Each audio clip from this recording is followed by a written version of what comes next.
You're still watching the AM show. Thank you so much for your company. Now, from family planning, we're talking about childbirth defects, and it's a very serious problem, and mostly because some doctors at the Konfanochi Teaching Hospital are expressing a lot of worry and concern about the number of children they have to treat with anorectal deficiencies.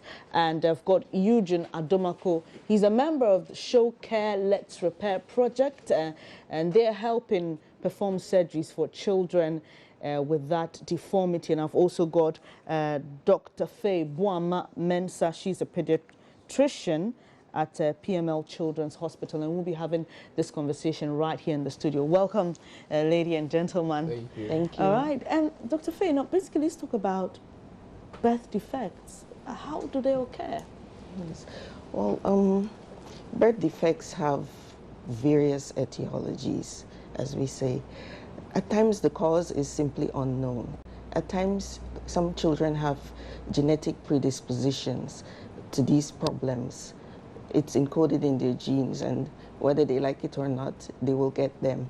Some too occur as a result of things the mothers may have done especially during early pregnancy.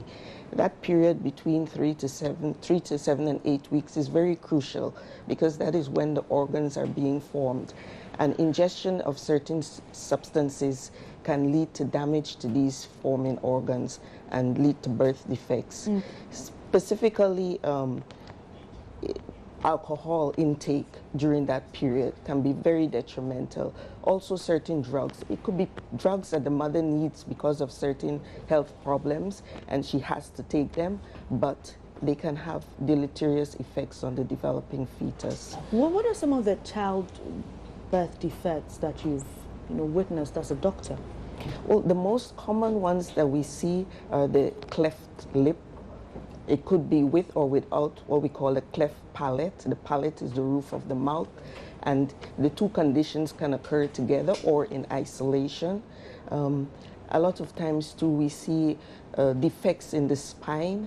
There's a condition called spina bifida, which a lot of people might have heard, and at times they range. There might not be outward defects. They could be defects that occur in the organs, and that might not be immediately apparent, but they are there from birth, so they are termed birth defects.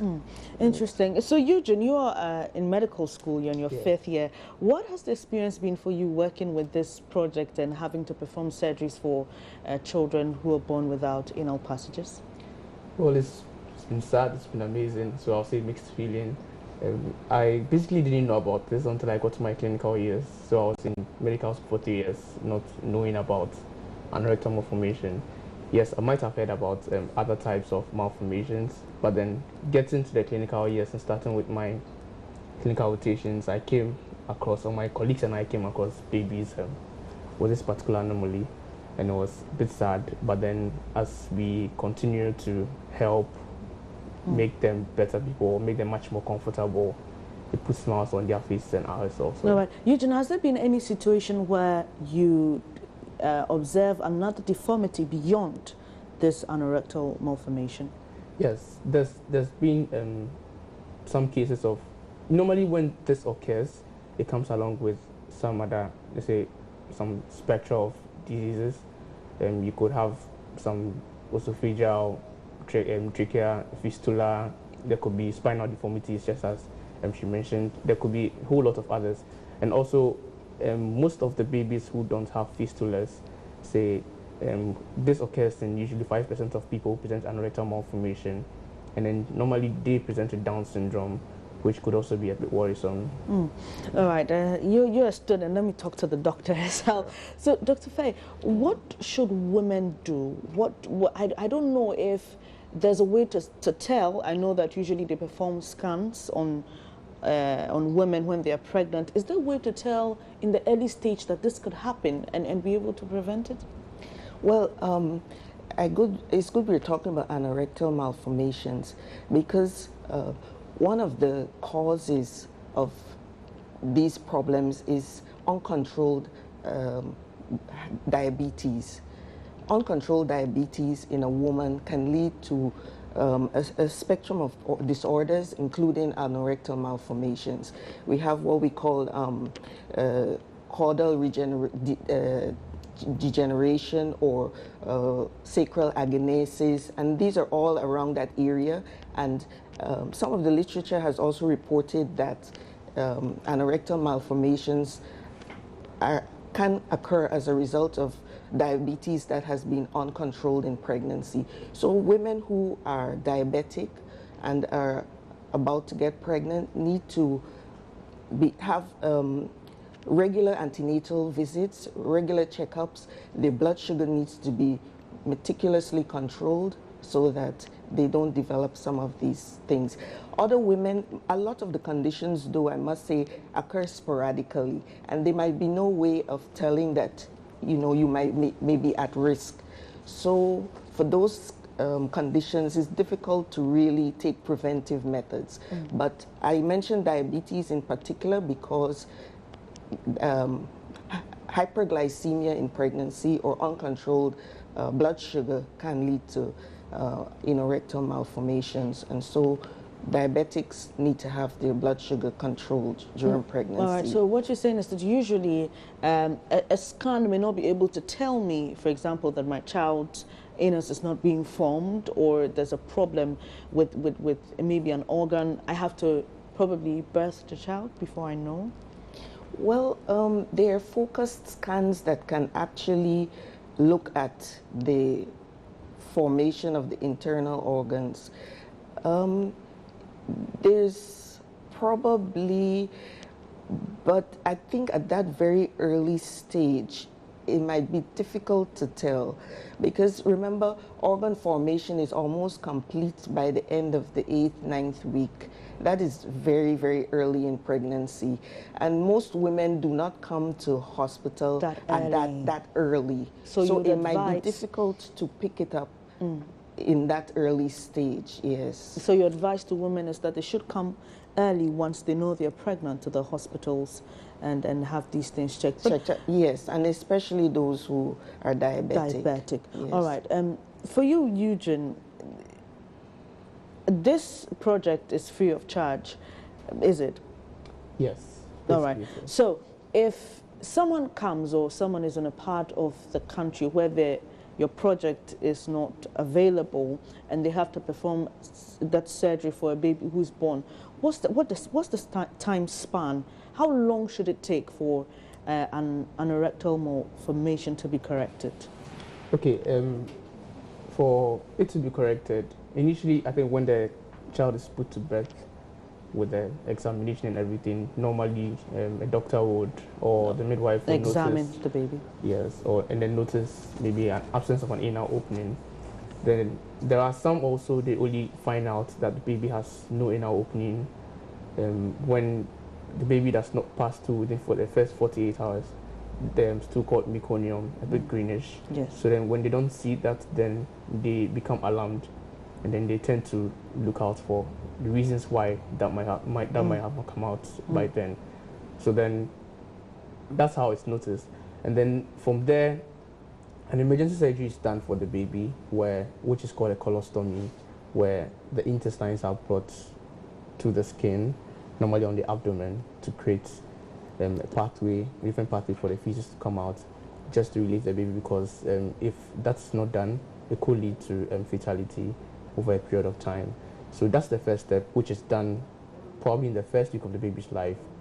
Then it is advised that the major surgery, what I would term as the major surgery, which is the post-sagittal anorectoplasty, where the anus itself is created for the baby, is also done in our advice is done quite early, so the baby can have or progress with its developmental stages properly. And then there's the last one where there's a return of the colostomy. So then, usually in confirmatory, what happens is this is done in the first 2 years of the baby's life. So the first 2 years? Yes. So between the first 2 years, the baby will still be passing stool from that, colostomy. That has been created. I'm not a medical person, so I can't wrap my mind around it. But that opening that's created on the side with the intestine, between that 2 years, that's where the child will pass to? Yes. Then But then ideally, what the doctors are now trying to do is, because with children, I think they are supposed to have their toileting. You're supposed to like train them with respect to their toileting quite early, so they don't have problems. Potty training. Yes, exactly, exactly. So then, when you do the colostomy as early as possible, probably when a child is 9 months to 10 months old, you could move ahead to do the posterior sagittal anorexoplasty, which is the creation of the inner opening. And then when the wound heals, you can close up the colostomy and then return it. So 2 years, I would say, should be for doing all these surgeries. But then problem comes when there's financial constraints. And so most of the babies have this colostomy for quite a long time because they cannot afford to do the posterior sagittal anorexoplasty. And aside the child not having potty training, Dr. Faye, how detrimental is it if the child does not have the anal opening as soon as possible? Apart from the potty training, maybe psychological issues, because as that child grows older, he or she would realize that they are different. He's different, yes. And although we think that they're little and it doesn't matter, it probably can have a psychological effect on that child. So I would say psychological. Yeah, so it's better to try and close it as early as possible. Okay. Because right now in my hospital, we have a child who is 3 years old, and she just had the closure of the colostomy, and done. So I suppose due to financial constraints. Is it really expensive to get this done? Is it? Yes, it is. It is. I can see the smile on your face. He says, yes, it is. Yeah, but show care, let's repair. What is your main motive, and how do you hope to achieve it? Yeah, it's a threefold project or aims, let me say. First, we are intending to create more awareness on anorectal malformation, because we realized that over the years, the cases were not as rampant as it is now, because people do not know about it. People used to kill babies with that and all that. And funny enough, it still happens here in our country. And then secondly, we are trying to raise funds to cater for at least 30 children. And then lastly, we realized also that the last time a study was done was in somewhere 1996.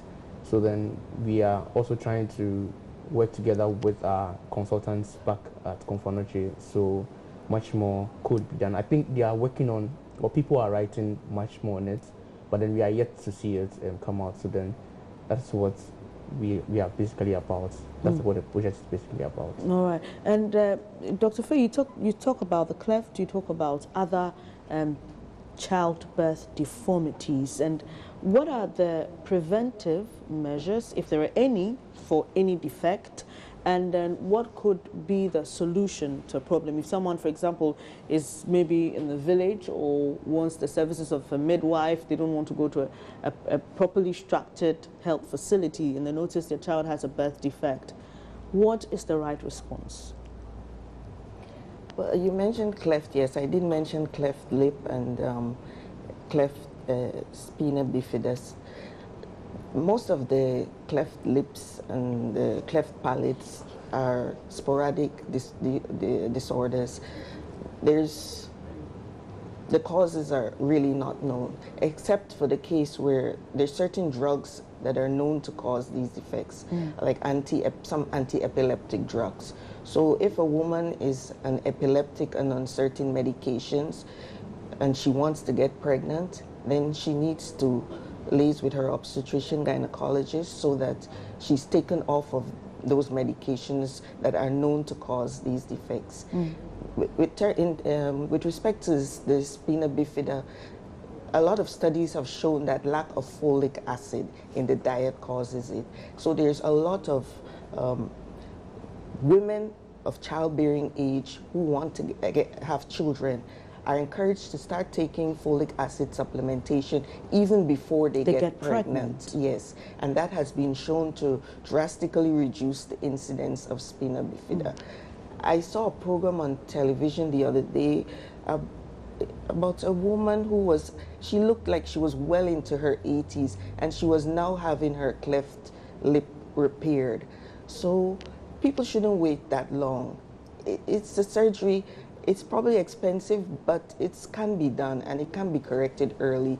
They shouldn't feel stigmatized. Maybe she was in a village, I suspect in a village somewhere remote, and she was just kept away from society because of that defect. There's help. It might be expensive, but thanks to NGOs that are coming up, I'm sure, and lots more, a lot of free surgeries are done every now and again. People should come forward with these problems because they can be corrected, some of them. So Dr. Faye is telling you don't hide. Don't keep that baby indoors. Yes. Get to a health facility and they could get some help. But Eugene, you talk about raising funds to support about 30 kids with anorectal malformation. Yeah. If someone is sitting at home saying, I want to support, I'm touched, I can't imagine a baby, you know, a day-old, innocent, doesn't know anything and does not have any way or any passage to get rid of their stools. How do they support? Yes, we do have some accounts that we ask people to send their donations to if touches their heart. And then I think I would leave it. Oh, I can go Sure, ahead you can. Sure. Yes, okay. All right, so we have an MTN mobile money account, whose number is 055 3911 411. Again, 055 3911 411. Okay. Yes. And then also there is a bank account for the KNUST Medical Students Association. The account number is 0163 01 48 17 316.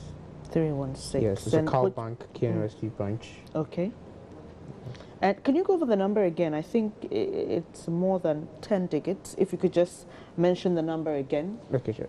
055 3911 411. Okay. So for those of you at home who may want to support what Eugene and some of his colleagues are doing, they're students of KNUST. Is the NGO found? Is it from students? By students? Sorry. Yes, it's the projects committee, Medical Students Association Projects Committee, something the association does to give back to society every year.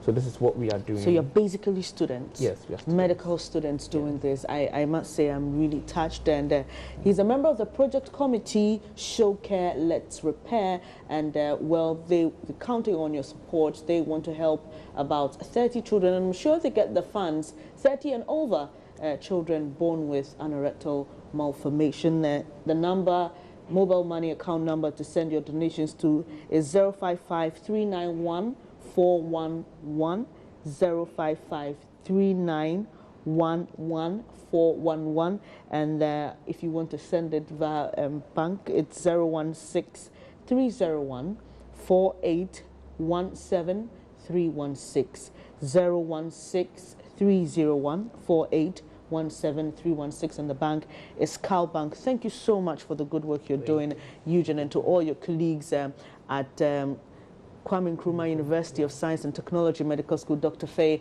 I really appreciate your presence. Thank you for the insight. It's been really great talking to you and learning what to do. Please remember, if you're diabetic or epileptic, you need to be very careful when you're pregnant or when you're planning to have a child. And don't forget, the women, to take your folic acid. Eugene Adomako is a member of the project committee, Show Care, Let's Repair project, and Dr. Faye Boama Mensah, she's a pediatrician at PML Children's Hospital. We've been having a discussion on childbirth defects. If you're touched, you can support Eugene and his other colleagues. It's now time to talk politics and roll understanding by with AM Talk. Please don't go away.